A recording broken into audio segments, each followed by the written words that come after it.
Stand clear of the closing doors, please. Subway Sports Talk, Pete Kennedy, Cody O'Connor, Pat Boyle. We did the whole Eastern Conference, the whole Western Conference, but we have to spend some specific time on the New York Knicks and the New York Knicks and the Brooklyn Nets. We're going to talk about them specifically. Obviously, they were brought up in passing in the Eastern Conference preview. If you're listening on the podcast app, you heard that. If you're on YouTube, you didn't see it, go check it out. If you're on YouTube here, watch this too. All right, New York Knicks. Let's start off there because they are in a very weird spot here with the Eastern Conference being as good as it is, and both of these conferences really being as good as they both are. This season in the NBA will be a testament of the talent across the league. Many people believe the New York Knicks got better. I think I might be one of them. I am one of them. We'll talk about it. However, 38.5 on the over-under for the New York Knicks, and a very, very hard course to find themselves in the playoffs, let alone the play-in. So, Pat Boyle, why don't you just kick it off for us with the New York Knicks here? What is your general outlook on this season heading in, based off the offseason, based off the expectation that you have now starting their first game Wednesday night with some new pieces, with some excitement, but with a still uphill battle to get to where they want to be? I think they got themselves a point guard. I think that was the biggest thing in the offseason. They basically operated most of the season last year, especially when D Rose was hurt, without a point guard, to the point where it was kind of half Julius Randle running the offense, which ended up being a disaster, and half RJ running the offense, which he could be the primary ball handler. He could be the guy that is the focal point, but he can't be the point guard. He can't be the point guard every possession. So they were missing that in the most critical way, and I think that was the biggest reason for their failures last year. They have that now in Jalen Brunson. And I'm hearing a lot of people saying, oh, well, Brunson's never going to be the guy because he doesn't have Luka next to him. He can't create space for himself. He can't shoot the three. He doesn't have to. He has to take care of the basketball. He's got to limit the turnovers, and he has to play within Tibbs' system, which I know isn't sexy at times, but Tibbs says it over and over. Find the open guy. Just find the open guy, right? We don't need to have pick and rolls all over the place. We don't need to have guys creating one-on-ones for themselves. We saw Randall do it enough last year. We've seen plenty of it. If they can just swing the basketball, pass it well, pass it with intent, and Brunson is the guy that is keeping that together. That is the guy that is gelling with the offense. He's the one leading the charge. This offense is not going to be sexy, but it's going to be efficient. They've got enough talent. They've got enough shooters. And if Brunson is the one running the offense, and he does it anywhere near the level he was doing it with Dallas, Luka or not, this offense is going to be fine. This offense is going to be good. Is Evan Fournier just a total bust? Hopefully not. He still has some moments where, he lights up the Boston Celtics every time he plays them. I'm expecting a huge step forward for Quentin Grimes. Quickly, I thought Quick was really going to have a bright future. I'm not so sure on him. I think he could be a trade piece at one point or another this year. I think Cam Reddish could be a trade piece at one point or another this year. Who the hell knows, what kind of trade that brings. But just like you said, they absolutely got better. This offense got better. And I think this New York Knicks team, when you look at their win total, 38.5, I think it's a touch low. I think they could be a 44-win team this year. 44-38, I don't think is crazy. I think they're absolutely going to be in the play-in tournament. This is going to be a step forward. They're not where they need to be yet. They're still one piece away.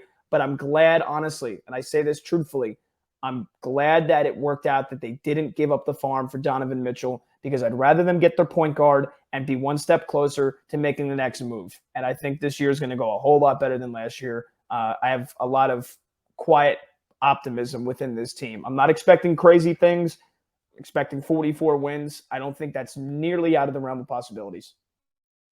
Yeah, I don't think a sneaky 4 seed is in the table on the table. No. Nothing's in a table. On the table for the Knicks, I don't think that's there. I think Quentin Grimes, obviously starting off with the foot injury, will be a little bit tough because he's going to be such a big part of this team, in my opinion. Somebody who I think should take that 2-guard spot from Fournier in the starting lineup, because Fournier, if he accepted it, would be much better as a bench piece. But that's to be seen with Tibbs as the coach and Grimes' health right now. But Cody, before I go on further, what are your thoughts on Pat's take and your general stance here on the Knicks? Yeah, I agree that they definitely got better. Last year, they ended up at the 11th seed, correct? They just missed the play-in. they're going to improve. I see them as a team cemented for the play-in. I don't really think they could get themselves into that top 6 because we kind of went through that list, and I think those teams are better than them straight up. I think they're more of an 8-9 seed, and I see them as something like a 42-40 type team. I have to pose the question, is this going to be the very first time that the top 3 scorers of a team are all lefty? Because I've never seen that before. I can't recall ever seeing something like that. But in all seriousness, you bring over Jalen Brunson. I think that takes a lot of the pressure, like Pat said, off of Randle to not have to do everything, or at least not have to feel like he has to do everything. You're not going to see, in my opinion, the 2 years ago Randle that was an all-NBA guy. But I think you're going to see a much better Julius Randle this year, where he doesn't feel like everything's on him, because I don't think he is him, as we've talked about with like a Luka or a Jokic. So I think they're a better team. My money has them in the play-in. I shopped it around, sorry, DraftKings, but I got it at plus 125 elsewhere. But I do have the Knicks as a play-in team because I think there's 4 teams that you can clearly cut out of this conference, and I think it's the Pacers, the Magic. I hope I'm not going to miss them. I don't think it's necessarily the Pistons as like a clear-cut miss. But there's 2 more. It's not that important. The point is, I see them as like an 8 to 10 seed in the play-in, a step up from last year. I agree. I think it would have been a big mistake to give up a guy like RJ, because he just kind of keeps getting better, man. He looks like a guy that he's a Russell Westbrook mid-range jump shot, and the Russell Westbrook that was good, not the one we're seeing right now. That mid-range jump shot, because he's blowing by guys. He finishes at the rim. He's getting better every single year, and all you hear is he's a guy who works his butt off.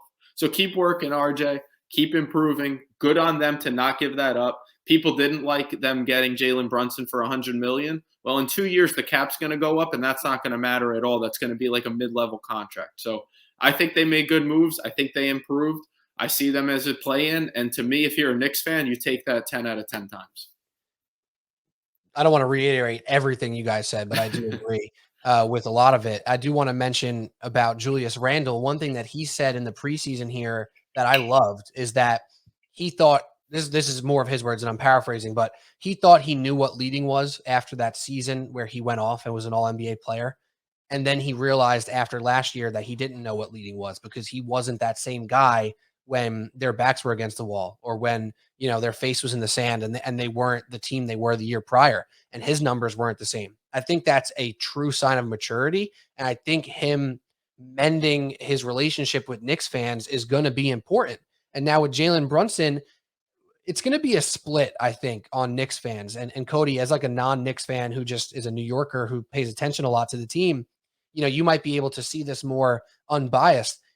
I think there's going to be a lot of Knicks fans who love what he does and see him get to the rim and do the little fadeaway from the elbow and whatnot. It's going to be great, and they're going to love him. I think there's going to be a lot of Knicks fans who see 18 points per game and say, we paid for this 18-point a game guy. He only gets 4 assists a game. What is this point guard? That's not the point guard, right? Like that, I can hear Knicks fans right now already complaining about a guy who is exactly who we thought he was in a good way, right? So I think there's going to be a lot of fans who think of that positively, and some fans who don't see enough because they have this idea of them getting an all-star guard. There is absolutely no guarantee that this team has an all-star on it.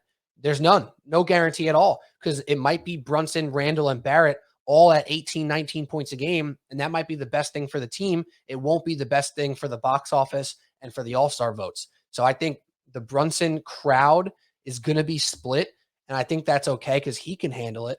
And then the depth is going to be what has to make them good. Last year, Pat and I actually were on a podcast. I just ran into this video trying to clean up my damn folders here because I am always running out of space on all my hard drives, where it was early in the season. The Knicks were looking pretty good. I think they were, maybe 3 games above 500 in the first 6 games or something like that, whatever it was. And I said, this team's about depth. This team's strength is in the depth. And then it turned out that Derrick Rose got hurt. Mitchell Robinson was banged up. Julius Randle wasn't good. Quickly didn't take the step. And all of a sudden, what was their strength became their weakness because the depth was gone. The pieces that were important were inserted to the starting lineup, given bigger roles, and it wasn't good. This year, with what they have now, is way more solid. Even with guys like Miles McBride, who's going to be a deep bench piece now, if he's all of a sudden, because of injury, the backup point guard, I'm fine with that. I'm very fine with that. And same thing with even a guy like Svi Mikhailuk, who made the roster, wasn't expected. He's a knockdown shooter, can bring something to the table. Jericho Sims as well. They don't have weak points on this team. The loss of Alec Burks, the loss of Nerlens Noel, that's not going to bother them because of Isaiah Hartenstein as well, someone we haven't mentioned here, who's a much better offensive player than probably even Mitchell Robinson as well. I think Knicks fans are going to love Hartenstein, and I can see them both in the 20 to 30-minute range per game. That's going to be a positive for this Knicks team. So, again, you look at the Eastern Conference, and you can clearly count a bunch of teams that are better than the Knicks. You go through it. The Bucks, the Celtics, the Sixers, the Heat, and the Raptors. That's 5 teams right there that I will guarantee are better than the New York Knicks. That's 5 teams that I'm locking in. Then you talk about the Nets, the Hawks, the Cavs. Those teams are probably better too. That only leaves 2 or 3 spots left in the play-in tournament. That's where they have to be. If they're not there, it's a massive disappointment because they have to be better than Washington, Indiana, Orlando, and Charlotte. Detroit's in that swing range where I think they can make a big-time jump, as I mentioned before. But to me, the Knicks can clearly lock themselves into that 9 spot. It doesn't sound sexy, but that 9 spot last year was a 44-win team. Like you said, Pat, that might be what it takes, and you can't be much less because then you're not looking at a play-in berth either. So I don't think it's even a shoe-in for them to be in the play-in, but if I were a betting man, which you know that I am, I would bet for this team to be in the play-in tournament because of the depth, because of the solidarity. Solidarity? No, that's not the right word. The solidifying nature that Brunson will bring to the point guard position and Barrett just getting better and better. This team's going to be fun.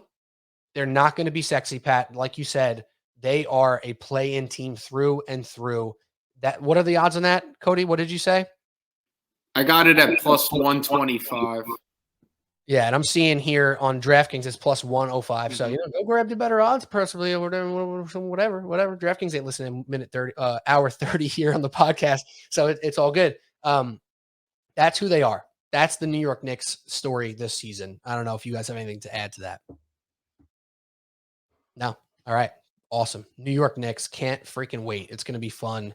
It just won't be a top 5 seed or a 6 seed for that matter. All right, let's talk about the Brooklyn Nets, even though Mark Shenlugan was sleepy and he had to leave us and he has work in the morning. Don't we all, Mark Shenlugan? I hope you listen to this. Now I'm throwing shade again when you're not here. My favorite thing to do on the podcast. The Brooklyn Nets are the weirdest team in the NBA, perhaps. I mean, the Lakers give them a run for their money in that category, but the Nets, man, they got freaking talent. And before we get into Kyrie and Kevin Durant, I just got to say this, guys, so you can react. Ben Simmons is good at basketball. I'm saying it. I'm just going to put that out there. Ben Simmons is a good basketball player who positively impacts his team when he's on the court. I don't care about free throws. I don't care about what he did in that Atlanta Hawks series.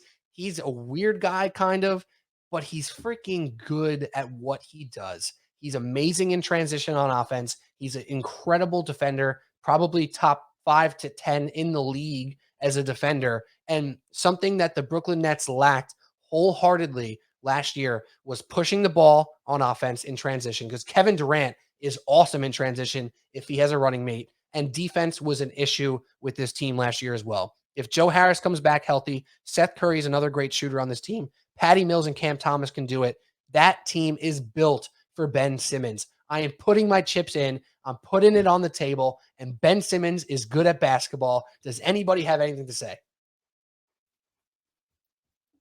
On paper, Pete, the Nets adding Ben Simmons made so much sense last year. And it sucks that he never played for them. I'm glad we're actually going to get to see it this year, because there was no team I watched more than Brooklyn last year. And when they added Ben Simmons and subtracted James Harden, I'm like, yeah, he makes perfect sense. They needed an extra defender. They need a guy to push the break, like you just said.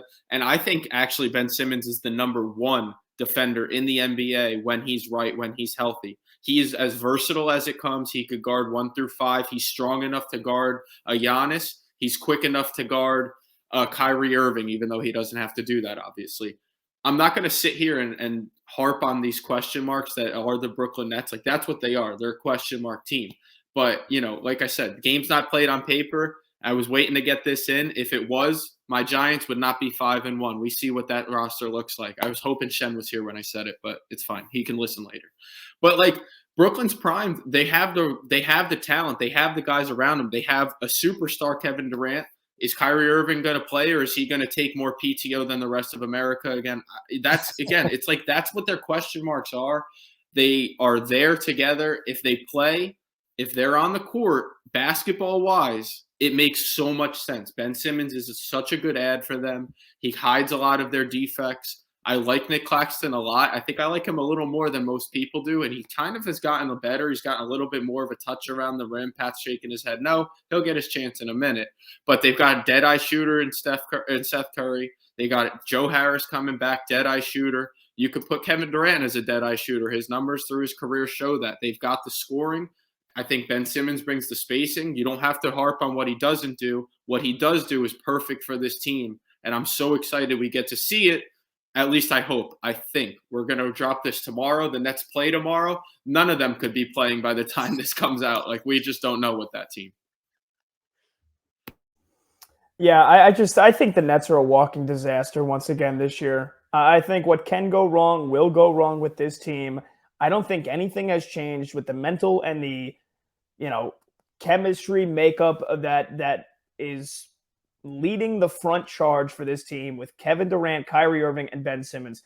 Let's start with Kyrie, because like you said what's the excuse going to be this year? He will find an excuse. He will find a way to step away from the team. He's done it for the last 3 years. He will find a way to do it again, I guarantee you. Then when it comes to KD, I think Kevin Durant has reached his peak. I don't think that's obvious. I think that's obvious to a lot of people here. Kevin Durant reached his peak a couple of years ago, and I think it's going to be a steady decline from here on out. Now, is he still a top 5 player in the NBA? Probably. But I think he's very close to slipping out of that, and I think after this season, that's going to be a definitive statement. Kevin Durant still can have nights where he can single-handedly drop 50 and win a game, but I think the inconsistency is going to start to sink in there. And then let's talk about Ben Simmons. Yes, he makes this defense a world better, which it was terrible at times last year, the last 2 years. But again, is this a guy that you need him to handle the ball? You need him to be on the perimeter running the offense. And when Kyrie Irving and Kevin Durant demand the ball as much as they do, how is that going to work as an offense? How is that going to work with the spacing? And how is that going to affect on Ben Simmons' mental health? I'm not even joking around there. I think if he feels like he is once again slipping out of the plans with Kevin Durant and Kyrie Irving leading the charge, I don't think this team's going to mesh well. I think this is the bed that Joe Tsai and Sean Marks and Kevin Durant, most importantly, and Kyrie Irving's built. Now they've got to sleep in it, and it's not going to be a comfortable sleep here over the next 8 months. I think 6 months, I should say. I would not be surprised if you have pieces off this team by the end of this year. Even if they all do stay together, again, Joe Harris coming back, great. He's not in his 20s anymore. He's getting older by the minute. You're basically going to rely on him, I think, this year to essentially just knock down shots. Another guy that's coming off of an injury for them, I had my notes written down here. Seth Curry. Seth Curry also coming off of the injury as well. He's, a nice piece for them off the bench. I think he was thrust into a bigger position than he had to be last year, and I don't think he's all that talented to the point where, this is a team that's going to win 50 games this year. This is a team that's going to be the number 1 seed in the Eastern Conference. Again, call it Nets hate as a Knicks fan, if you will, but everything I've said so far to you guys on this podcast over the last 2-3 years has rang true, and I don't think it's getting any better. This team's not winning a title this year, and this was the beginning of the end was last year. This is going to be the continuation of the beginning of the end for the Brooklyn Nets as we know it this season. 50.5 is their number. 50.5. I think Ben Simmons helps the 50.5. I don't know if he helps the Eastern Conference Championship odds, right? It's kind of a Rudy Gobert situation. Ben Simmons, his entire career in Philadelphia, was a huge floor raiser for the Sixers. He was so good for them. He was an all-NBA level player. And I think he could do similarly for the Nets in the regular season. What happens in the playoffs is going to fall more on Kevin Durant and Kyrie Irving, 100%. But he will have to play a role. And that's why it's a question mark when it comes to playoff time. So, Pat, it's hard to argue with some of the stuff that you said. I guess I'm giving the optimist view. I guess Cody is too. I mean, Cody put a little bit more question marks in there, but I'm looking at this roster, and last year I thought they had depth. They turned out to have no depth and were playing with scraps for most of the year. This year, they bring in a Markieff Morris, who I don't love. They have a TJ Warren, who hasn't played basketball in 2 years. It could be interesting, but the guard situation, if Kyrie Irving goes out, is so much better this year than it was last year, right? If Kyrie misses 25 games this year, which is likely because he missed 25 games every freaking year, like Patty Mills, Seth Curry, Cam Thomas, and Ben Simmons as your point guard is way better than just Patty Mills and Cam Thomas and Seth Curry.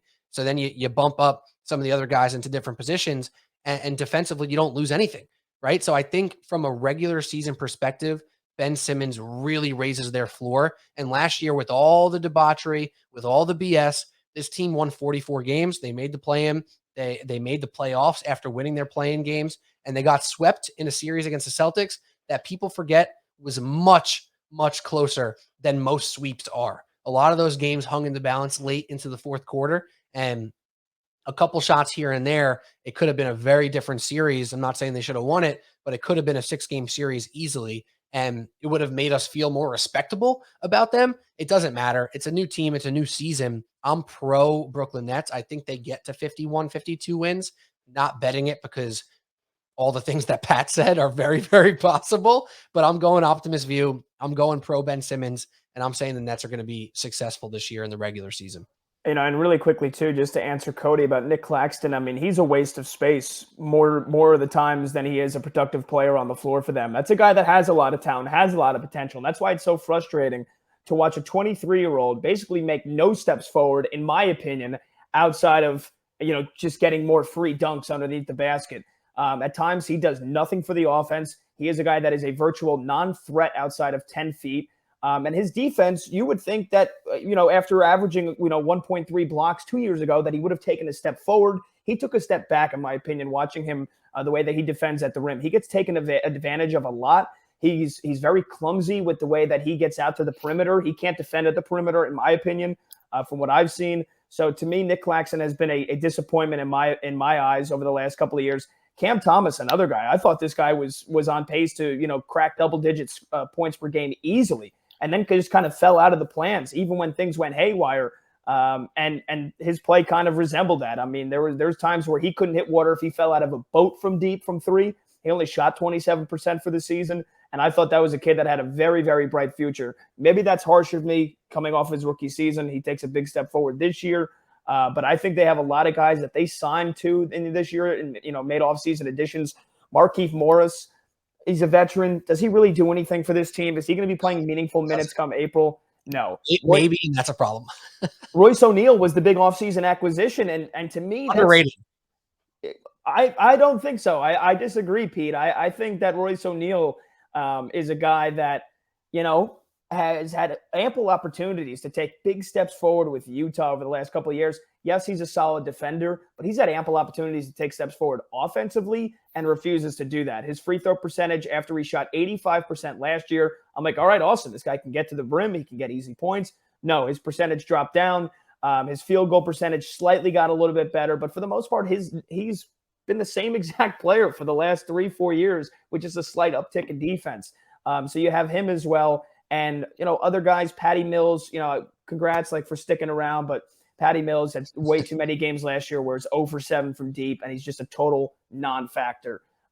So I'm not expecting a whole lot out of the Brooklyn Nets this year. I think they probably, rack up a 6 or the 7 seed, and I think they lose in the first round.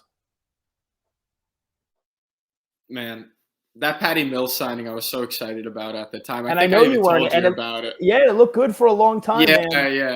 Yeah, I was excited about it. I got to push back, not even on what you just said, and I'm not really prepared to argue Nick Claxton enough. I just don't care about him enough. I don't think he's enough of a, let's take time to talk about him.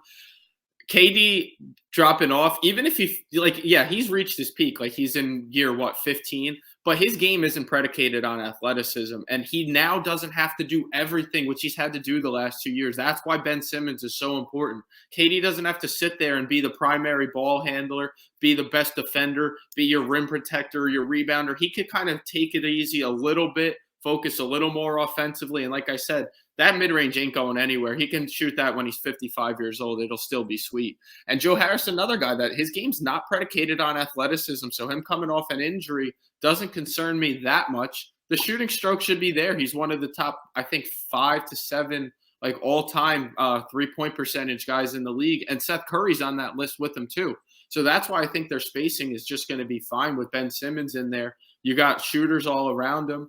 Again, this like walking question mark. They're going to be the best reality show on TV is the Brooklyn Nets. I'm excited to watch them.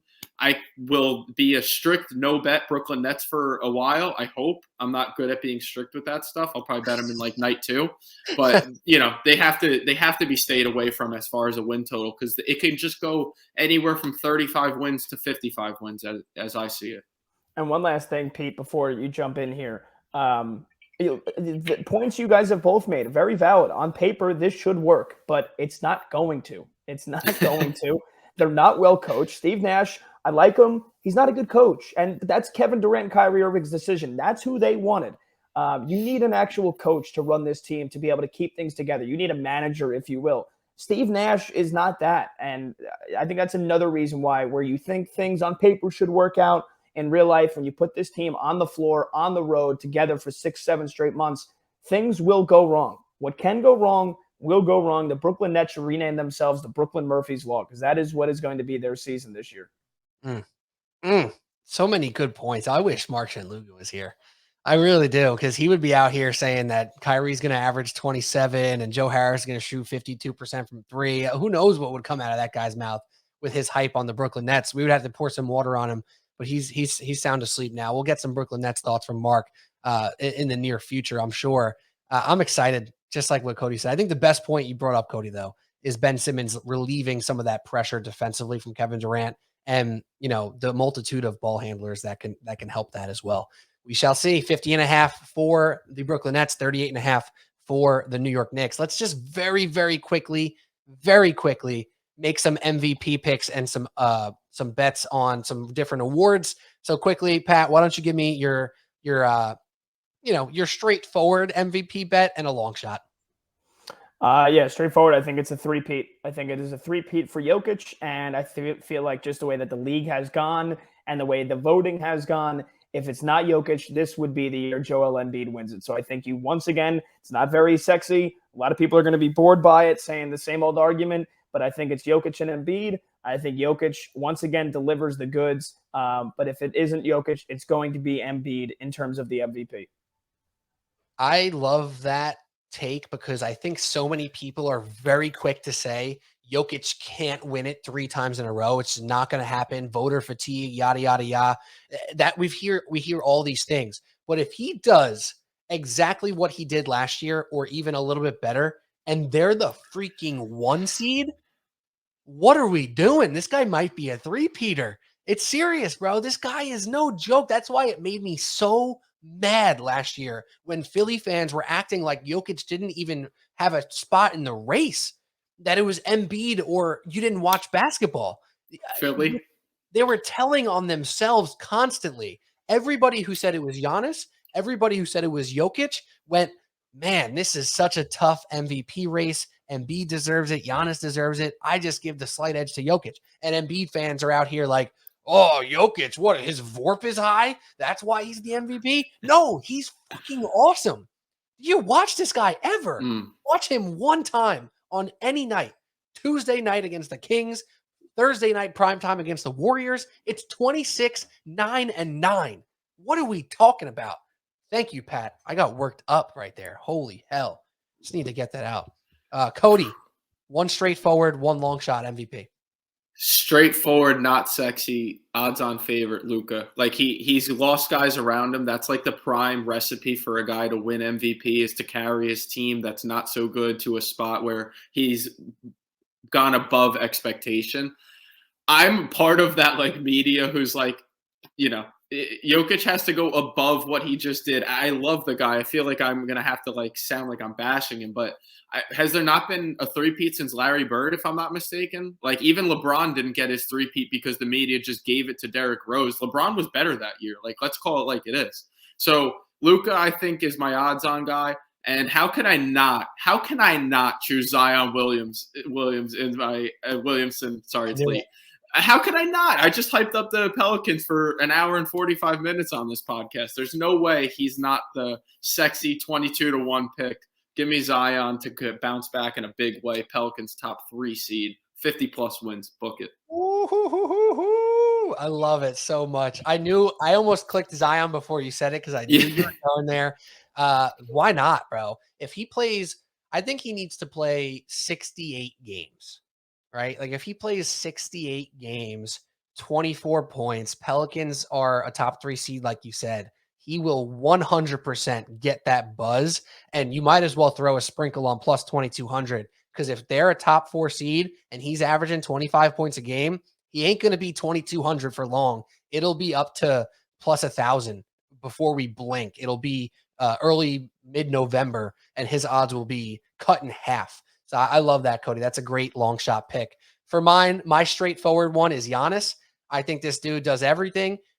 He could have won last year, and I wouldn't have batted an eye. He is that good. He is him, the whole 9. Giannis Antetokounmpo. If Chris Middleton comes back and they are a 1 seed, I think he is as good a bet as any at plus 600 to win MVP there. By the way, I didn't mention Luka, plus 425 as the odds-on favorite. And I'm going to go with my long shot. There's 2 guys here that I kind of like as a long shot here.